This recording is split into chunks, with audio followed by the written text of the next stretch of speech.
Somebody give a thumbs up that you can hear me properly. Yes. Yep, we're good, Okay. Peter. Thank you. All right. So I guess I'll go straight to share screen.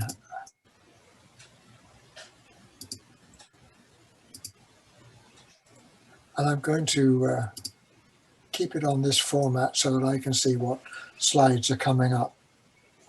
So as billed, and as you know from the pre-billing, I'm here to talk to you about counting mammals in the Arabian Desert, which seems like a strange place to go and count animals, and a strange thing to do, but it's a good way of getting away from winter. And I went to Arabia, United Arab Emirates, under the sort of umbrella of this organization called Biosphere Expeditions. And what Biosphere does is they recruit citizens, anybody really, to go as a team to somewhere in the world where they have a program to help a scientist who may be engaged in a project there, to help that scientist doing field work. And so this, obviously, the one I went to was in Arabia, United Arab Emirates. I've also done the one you see on the left there, Tian Shan, that's in Kyrgyzstan, and our task there was to look for evidence of snow leopards. And I've also done one in Kenya. All very exciting if you like that kind of thing, which clearly I do. So the place we went to, I guess the Arabian Desert is that big mass of orangey yellow on the left-hand side. But I flew into Dubai, which is just to the left of that red pin. And from Dubai, we drove out to the Dubai Desert Conservation Reserve. That is the Dubai that most people will see. It's kind of like Mississauga on the coast, but a lot hotter than Mississauga. I've actually got a son in Dubai right now, and I'll bet you the temperature's above 50. It's a fascinating place, but I'm not sure how long you'd want to spend there. Anyway, we left the city of Dubai and went out to the Dubai Desert Conservation Reserve. We were a team of about 14 people from different parts of the world, all wealthy Western countries, the US, Canada, Germany, Switzerland, Netherlands. I think that was the mix. And we made our way out to the Dubai Desert Conservation Reserve. It's only about an hour or so's drive out from the city of Dubai. And that's what it looks like. One of the things I really dislike when people do PowerPoints is when they read what you can read perfectly well. So I won't plow my way over what you see on the left there, but that really gives you the high points. It is, obviously it's quite large, 225 square kilometers. The whole thing is fenced, and our entry point was somewhere here, I think. Jay, can you see my cursor? Jay, can you give me a thumbs up? Okay, thank you. So I think our entry point was somewhere here. The main center of activities was here, and our camp was out here. And our task as a team was to do an update of the mammal population. Now, I mentioned that this reserve, and you can imagine how big it is, 225 square kilometers. You can imagine fencing the whole thing, and it is fenced all the way around with a fairly substantial fence. And it's necessary because there's a real and genuine attempt to preserve the animals that are inside it. The problem is with a fenced area like this, and I'm going to say certainly a developed part of the world with a long history, is there are no top predators among mammals. That is to say, there are no lions, there are no leopards. I'm sure historically there were, but there aren't anymore. So that means that the mammals that are there, really, many of them don't have any natural predators at all, and you'll see lots of them shortly. So when you've got a fenced area, no predators, populations start to get way out of whack. And our task was just to get an update on some of the population counts. And we did that. You can see the grid overlaying it, and our task was to go out to each one of those squares and find a good vantage point and do a head count of what animals were there. People always say to me, how do you know you've seen them all? Well, you don't. You do your best, and if you do your best every year, year after year after year, you're going to come up with a fairly reliable head count.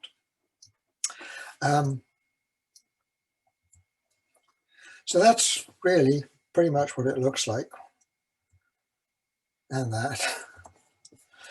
And on the right, from the right side of the fence, is the DDCR. To the left, as it says there, was really a four-wheel drive adventure center. So on our side, there was very few vehicles. And on the left, there were these four-wheel drives zipping around everywhere, up and over those dunes, and sometimes making a hell of a racket. It was a real contrast from one side of the fence to the other. But the animals inside the fence were at least secure from poaching, hunting, whatever people want to do. You know, I mean, the desert really has been kind of an open season for hunting, I suppose, within the limits of what the various emirs and sultans would go along with. But this, so I mentioned earlier, some of the animals we're looking for. At the small end, we were looking for these guys, which look just like your average tabby cat. In fact, I can't even guarantee that isn't a picture of a tabby cat, but I think it is. We didn't see any Gordon's wild cats, and we didn't see any fennec foxes. We found plenty of dens of fennec foxes. Both of those species are pretty uncommon. But these guys we saw tons of. It's really, well, you can see it's just like an overgrown goat, except they can walk around on sand, so they got pretty splayed out feet. And they were everywhere. And this is one of the things you have to, this is a population that has to be sort of kept under control. And because they breed, well, they breed without any fear of any predators. And we were also seeing and finding and counting the gazelles, two species of gazelle. And they're every bit as cute and endearing as they look. And this is how we got around. And I'm talking about the four-wheel drives, not the hot air balloons in the background. Biosphere Expeditions lays on everything. They provide the accommodation, they provide the meals, they provide all the equipment we need, including these absolutely splendid Mitsubishi four-wheel drives. I mean, if they weren't new, they weren't more than a few months old, and they were just marvelous. I mean, it was just luxurious to drive around through the DDCR in vehicles like that. And the roads were pretty good. I mean, a lot of the roads just amounted to sand or to firm tracks. And sometimes many of the roads were well established and well used. Some of them were really more just tracks, and you'd wonder where it had gone at times, and actually it didn't always work out. And we spent a lot of time. You can spend a lot of time shoveling sand out from underneath a four-wheel drive and getting absolutely nowhere. But going back to a few frames when I said that the DDCR was divided up in the grid pattern, and we had to go to every one of those squares and do a count. And not all of those squares were easily accessible by vehicle. So we quite often would have to find a way to the center of the square just by hiking. And it was, it wasn't hot. This was taking place in February, but it wasn't cold either. And it certainly was dry. And by the time you've hiked a kilometer or two up and down these dunes, it can be pretty exhausting. But, I mean, we signed up for it and we liked doing it, and it really was a very rewarding experience. I just want to digress for a moment, and I showed you those maps of the DDCR there was a lot of, I wonder if I can skim back to those. Yeah, you see all these little dots and things here. This is not entirely sand desert. When this was created by some kind of edict from the Emir of Dubai, I guess somebody came up to him and said, you know, Your Highness, we really should have a conservation area. And he said, oh, that's a good idea. Okay, well, how about we take this area and fence it off? Oh yeah, that's a good idea. Go ahead and do that. And so they created the DDCR. And then oh no, excuse me.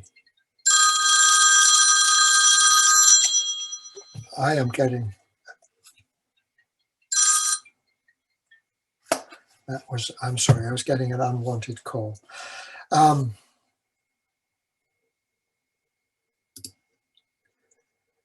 Please bring your window to the front. Now I'm in trouble.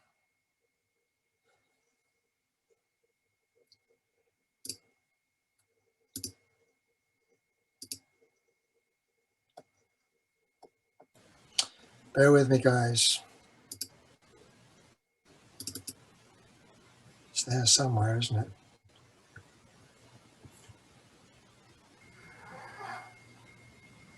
Resume share. Okay. So they created the DDCR with a fence all around it. And then I think some influential people came to the Emir and said, well, we'd really like to do, somebody said, we'd really like to establish a very luxurious resort here. So somewhere around here is a very luxurious resort. And I think another very influential person came to him and said, I would like to have my own homestead there, all fenced and caged in, where I can raise falcons. So he said, okay, you can do that. So although it was, it was about as wild as Muskoka is, I guess. It was mostly wild, but punctuated by bits and pieces of people's sort of hobbies and preferences, things they wanted to do. But where was I? So we would go out and do our counts. Okay, picking up where I left off. So every now and then we would run into other signs of civilization or something close to civilization. I put this in just because you'd expect to see this everywhere, but we didn't. Because it's a very modern country and people go everywhere by four-wheel drive. So our days were spent, we took the first 3 days, I think it was first 3 days of a week, a full week duration was our time there. We took the first 3 days to go to every one of those squares and do a head count of the mammals. Now, during that head count, you could only get the large mammals, the oryx and those antelopes, really. That was all you could see. But there were other mammals there. We were looking for those cats and those foxes, and we hoped that we could find them by other methods. So generally it would be setting traps. So these were traps that we went out and set out to hope to get a fox overnight. So we'd set them up in the late afternoon around 4 o'clock, and we'd set the trap up and we'd bait it with an open can of sardines. And when we came back the next day, there might be something in it, but there usually wasn't, other than much worse for the wear can of sardines. But typically we would set them up in these little, by the edges of these little sort of patches of greenery. That is the entrance to a fennec fox's den. I'm not sure whether it was an active den or not. And on the right, you see some team members setting up the trap.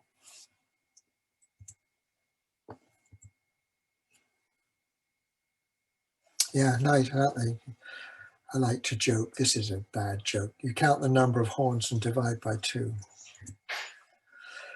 And then so I guess I'm just backtracking a little bit. When we did our big mammal survey, we'd go to as close to the center of a square as we could, and we'd stand there, find somewhere with probably a hilltop or top of a dune, and we just look all around us, called a circular observation.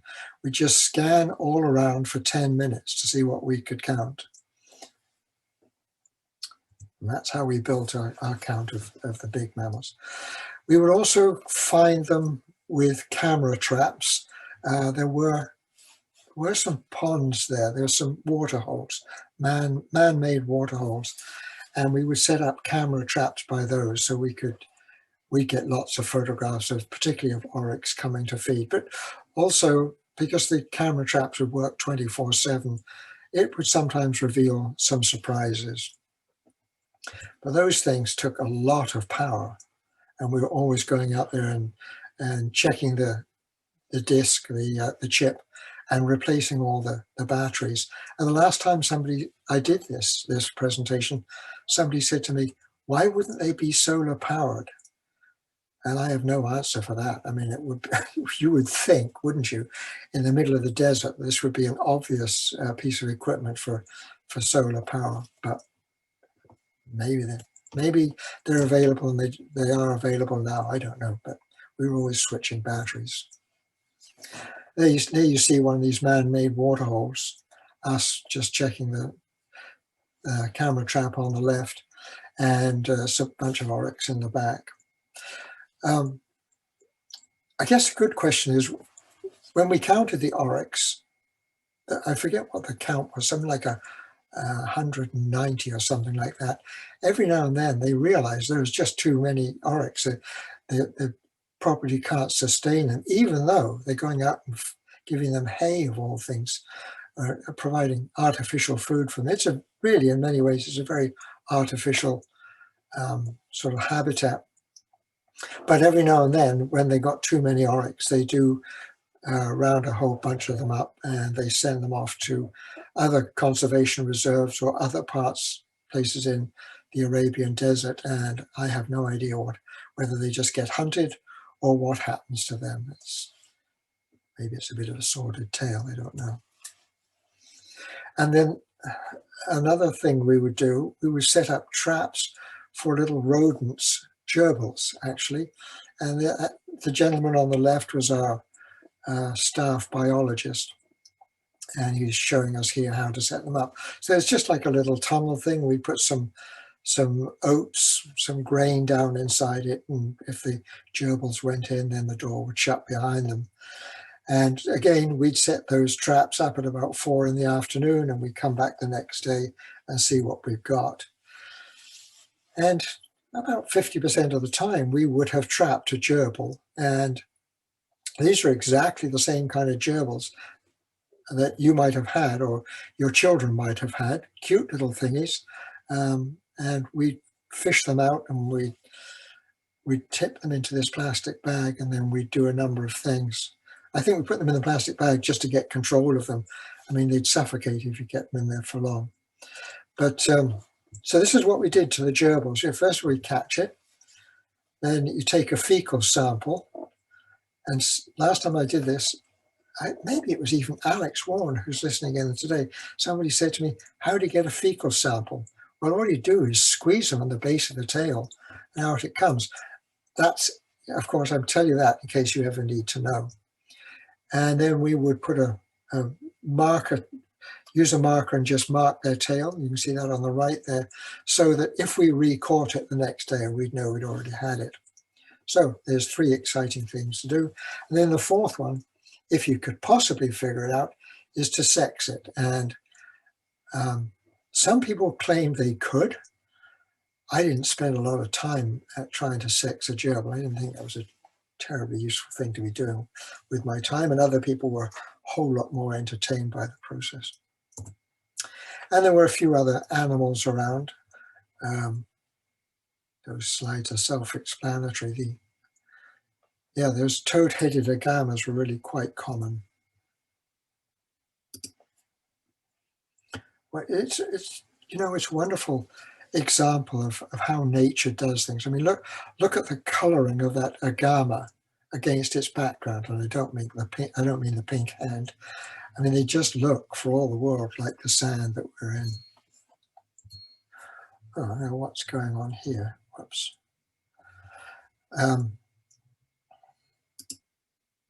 Now, just a little story. So here's a trio as our Mahmoud, our biologist on the left, and a team member behind him. But the gentleman on the right, his name is William Chu, And he's a doctor, or he's a retired doctor, retired physician, who spent 40 years as a family physician in Mississauga. And then when he'd done that, he went and bought a place in Hamilton. I bumped into him a couple of years ago and told him about these expeditions. So he joined in, and he was great fun, because for William, this was totally new for him. He'd been absolutely absorbed for 40 years as a family physician. And in many ways, he was very naive. I mean, things like living in tents and driving four-wheel drives was totally new for him, but he just lapped it up and had a great time, and he was good company.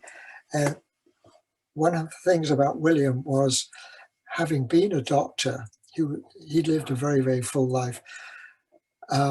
He told me he could only get 4 hours of sleep a night. He just couldn't sleep any longer. You'll see some pictures of our campsite later on, but for poor William, he would have to sit up around the campfire till 1 in the morning so that he could finally crawl into his bed, so that he'd then be up for 6 a.m. A lot of long hours sitting around a campfire, but it's warm, not a big problem. But a good guy, and I was really privileged to have him along with us, and impressed. And this young lady, Shamsa, she was a co-op student. She was a biology student with our team biologist who was teaching at the University of Dubai. And Shamsa would come every day. Her dad would bring her. I think she's 21 or 22. Her dad would bring her. He'd drive her out. And every day, I'm sure he had a different, brand new car. And he was a real prince of a guy. Maybe he was a prince, I don't know. But he brought her every day. And if there's ever anything we needed, he was only too pleased to sort of bring it out to us the next day. And she pulled weight just like everybody else. She was a good pair of hands to have with us, but yeah, good person. There she is on the left. She might be learning about how to sex a gerbil, I don't know. And that's me with one of my colleagues, and we got something in one of those traps, and it wasn't a gerbil, it was a bird, which fascinated me. That was our campsite, in a circle, but not around the campfire. In those big marquees, we had some food and some supplies and stuff, but we all had a comfortable 2-man tent, and that was our accommodation. And those were good tents. There was nothing wrong with them. It was as comfortable as it can be, lying on the sand. I think the biggest problem was that they had zippered openings, and if the wind blows, the sand would get into the zippers and they get jammed up. And you could spend a lot of time either trying to get into your tent or out of it. And this was our washrooms and showers. Yeah, not bad for field living, not bad at all. And at our campsite here, which was all, as I said, very comfortable, there was absolutely no hazards or risks there at all, except for one, and that was at night there were scorpions. So we all knew that ahead of time. We all made sure we had sandals or slip-on shoes, so that if you had to leave your tent at night or after dark anytime, you wouldn't want to step on a scorpion. And you couldn't see them unless you had an ultraviolet light. And this photograph was clearly taken with that ultraviolet light. So, folks, I will quit there. I've got a whole bunch more photographs, but I'm going to suggest that I'm hoping that these photographs are on a timer, probably about 15 seconds, but I would be delighted to take your questions about the expedition and anything that I've spoken about or haven't spoken about. So over to you. Just jump in, and in anticipation of that, I could almost imagine somebody saying, "What did you eat?" I mentioned earlier that there was a luxury resort there, and it was staffed, had a huge staff, mostly of workers from the Indian subcontinent, and they had a staff canteen. and we had the use of their staff canteen. So we get our breakfast there, we get lunch and dinner there, 3 meals a day in the staff canteen with some really interesting food, some of it Western food, but plenty of Indian, Bengali, Pakistani food. Really quite interesting. Okay, questions, please. Anybody? Thank you, Peter. Just everybody should be muted, so please remind yourself to unmute yourself. Thanks.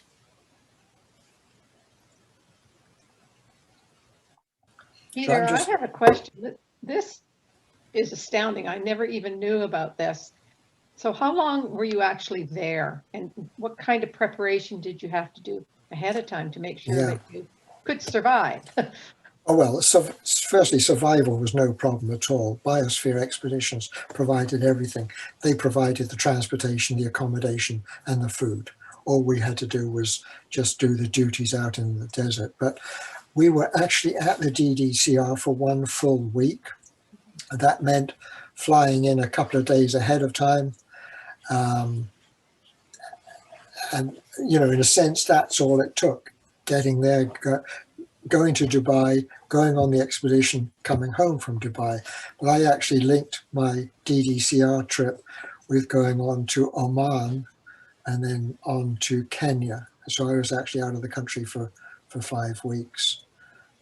Does that answer your question? Peter, I had a question. Yes, Jim.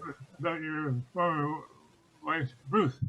Yeah. She was a member of our club for some years. Yes. Where is she now? In the kitchen. Oh, good. She's here. She's, you know, we're both retired, and she puts, you know, when I go to places like Kenya and Dubai, Ruth has no interest in that at all, and she has deep interest in weaving. She has a couple of large looms in the house, and she puts a lot of time into weaving fabrics, and she does a lot of custom work for people and learning a lot about the craft and the skills involved. You'd have to say she's an expert weaver now. She's very involved in the weaving guild at the art gallery. Well, tell her hello from all of us. Yeah, I will. She stuck her head in a moment ago, and she could see some, you know, see the rogues gallery. Yeah, Lappet, these vultures were around, you know. They were very uncommon. Vultures worldwide are under a huge threat. They are enticed very often to eat from poisoned carcasses, and particularly in some places in Africa and India where the locals don't like vultures and want to get rid of them. So that when something dies, they leave the carcass out and poison it, and that puts an end to the vultures, and they're in critical condition. Anyway, we did see these 2 lappet face vultures, and these things, I mean, these are about 18 inches high. It's just it's a bird, but it just walks everywhere. Kind of cool. Peter, I have a question for you, if I may. Sure. How often do opportunities like this come up, and how did you find out about it? Sounds like a fantastic adventure. Yeah. Well, I know that Alex Warren is listening in, and I know Alex asked me that question too some months ago. So let's go back to where I started. This was all done as arranged by Biosphere Expeditions. So you might want to write that down. You can see the top there, biosphereexpeditions.org. That's their website. They have about 9 or a dozen expeditions at different places around the world going on every year. Now, they're kind of paralyzed right now. Everything's been on ice for now 2 years, well, a year and a half. But the latest information I have is that they can see an end to it, and they will be resuming these expeditions. Alex asked, I know Alex has interest in one of them in particular. And my understanding is that they're accepting bookings. You put down a deposit, and hold your place, and the system works. So, for example, on this one to Arabia, I knew about it. If you go onto that website, you can see the offerings of all the expeditions they have. You just click on the link and you sign up, and they are, to show good faith, you put down a $300 deposit. They continually feed you with everything you need to know. The briefing documents are very thorough. And as you approach the departure date, they require the final payment. They give you the meeting place. So in my case, it was fly to Dubai and then go to one particular hotel. And on an assigned date, the start of the expedition, you meet down in the hotel lobby at 8:30 a.m. and everybody's there, and the vehicles are waiting, and off you go. The expeditions are very varied. The one in Kenya was doing surveys of mammals in the Masai Mara, which is the Kenyan equivalent of the Serengeti. So we were finding lions and leopards and zebras and all kinds of stuff. Very exciting. They have one to Malawi. They have one to South Africa. They do Thailand, Sweden, northern Germany, the Azores, the islands in the Atlantic off Portugal. They used to do Brazil. They do Costa Rica. That's just some of them. And they're mostly a week to 2 weeks in duration. And the price is roughly, it's always given in euros and US dollars. But this one, the DDCR one, was about say 2,000 euros for the week. Maybe it was this. Maybe it was 1,400 euros. I know, yeah, it must have been somewhere in the high teens in euros. And then the one to Kenya, I think I've seen it. It's supposed to be running next year, and it's about 3,000 euros. And that doesn't get you your flight there and back, of course, either. That's just from the expedition start to the expedition end. There. Does that answer your question? Yes, thank you. I have a facetious question also for you. Did you attend any Rotary meetings while you were there? No. No, no makeups. No makeups. Yeah, one I mentioned, when I just rattled off some, the most exciting one I have done was going to the Tian Shan Mountains in Central Asia in Kyrgyzstan. And there wouldn't have been a Rotary meeting within 1,000 kilometers. And we were up in the mountains looking for signs of snow leopards, but it was just thrilling. Oh gosh. Thank you. Okay. Peter. Yes. The desert conservation area, as you mentioned, is large, but it's not large compared to the peninsula and the desert itself. No, right. What is the state? I would have assumed it being all desert until you mentioned the off-roading next door. I would have assumed the desert to be unpopulated and undeveloped, and for wildlife to be in a state of nature on the rest of the peninsula. But what is the state of the wildlife outside the conservation area, and the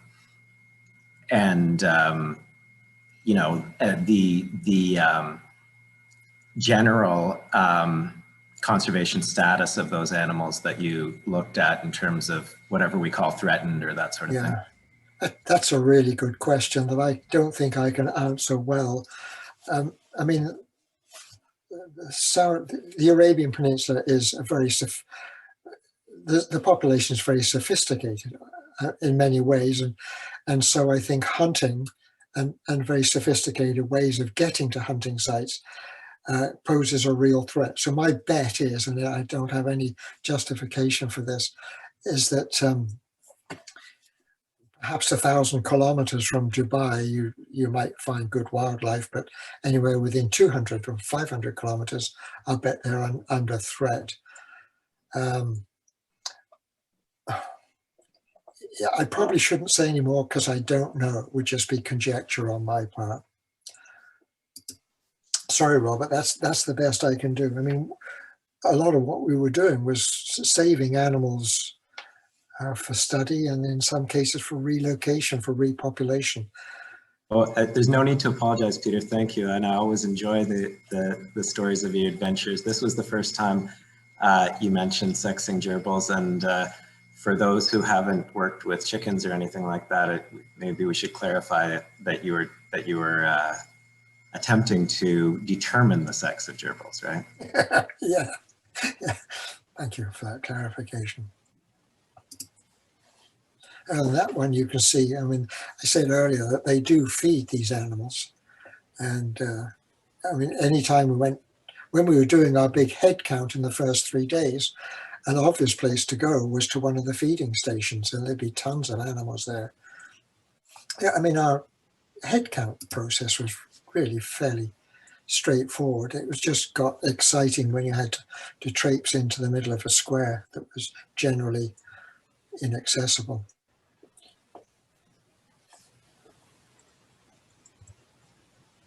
There's the team.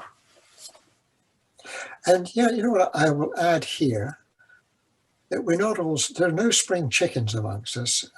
Most people were either well into their careers or retired, and Biosphere's expeditions requirement is usually only that you can walk 5 to 10 kilometers a day. And on this expedition, we rarely walk that distance. Then they just want people who are up for getting out and doing something. When we went to Kyrgyzstan, that was hard hiking. We were camped at 3,000 meters, and we would hike up quite often to 4,000 meters. And we usually went up in beautiful weather and often came down being chased by thunder and hail. It was really exciting. Thank you, Peter, very much for all of that. Dave Loveland, can I have you thank Peter for us? Peter, just like to express the appreciation on behalf of the club. When I heard we were going to be hearing about mammals in the desert, my mind was stretched as to appreciate just what breadth of species would be seen. So